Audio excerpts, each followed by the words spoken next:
Hey guys, this is Financial Fitness and I'm at the Market Disruptors in Miami, Florida. And I'm around the coolest, most like-minded people you've ever seen. And I just made a new friend. His name's Jeff. He's with Viva Capital Management. And we were talking about Bitcoin, crypto, and the narrative of everything that's coming down. And I wanted to share some stuff with you about what I'm learning here. And I want to ask you a question.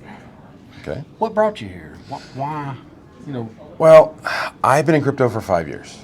And I want to be the guy I wish I had when I started.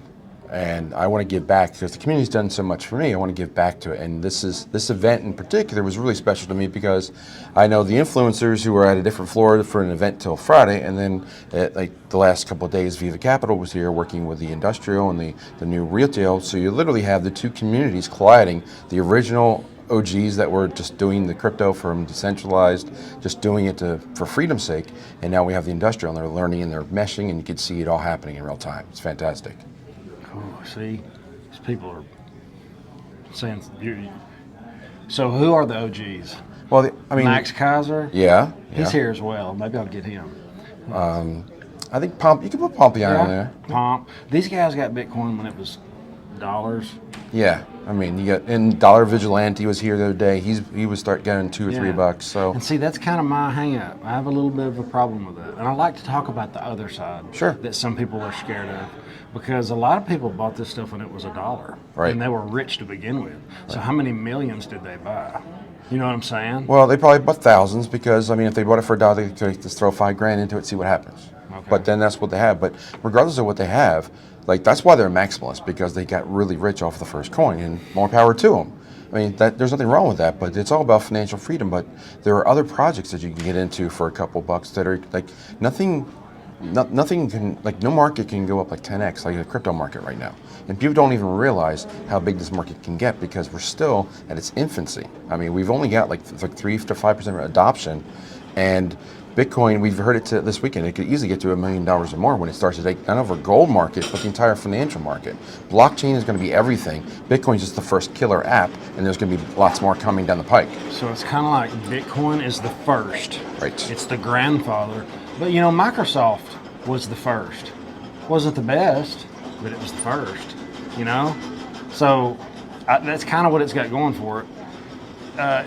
Would you like to talk about any other crypto, or you want to stay with Bitcoin? Well, I mean, Bitcoin is really big to me, but I like a lot of the altcoins. Like the altcoins, the ones that have platforms similar to what Ethereum. Like I consider Bitcoin and Ethereum almost like the original, like test markets for like certain things. Like Ethereum, there's a blockchain you can build on, and you can have smart contracts. But now there's other platforms coming online, like Polkadot, Cardano, Theta, Zilliqa. They're all coming online, and they can do similar things. So now that's like the next generation coming online. So that's where the next opportunity, and that's where I like to tell people, you need to look at where the opportunities are, the good projects that have good usages. Those are going to be the next Bitcoins and Ethereums. Yeah. Okay. And where do you see gold at during this crypto boom? Is there going to be a crypto dump into gold? And then back. Those markets, they talk about them a lot together, but they really don't. Like Bitcoin doesn't track anything. That's one of the things. It's completely alternative investment. So except for March of 2000 or 2020, everything goes in opposite direction. Bitcoin goes the opposite way. Like if the dollar goes down, Bitcoin goes up.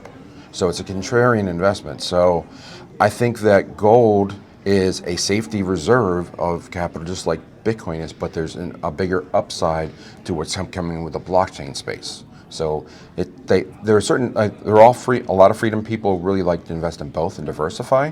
So they like precious metals in addition to crypto, but it doesn't necessarily, you don't necessarily, if you're tired of, if you think the crypto has gone too high, normally like you're putting money to the side, maybe in a precious metal, and then bring it back later on. Yeah, that's kind of, I think a lot of people are doing that. Yeah. I hope. So this is, I kept your card right here. This is the guy right here, LiteCoin leader, and you can look up Viva. I'll put a description in the link below that we can get up with this guy, because they make it easy for people that don't really know how to do crypto to do it. So if you have some money and you're unsure on how to do all the swapping and pancake swap and all these other Uniswap, and it is hard, trust me. I'm a welder and I try to stay in my lane. So if you have those fears, you can let him do it for you. And that is a really big deal. That's going to help a lot of people. Yeah. So like I was telling him before, if we can keep you from being part of the problem, you can be part of the solution. Y'all have an awesome day. Hit the like button, subscribe, and ring the bell. I'll see you tomorrow.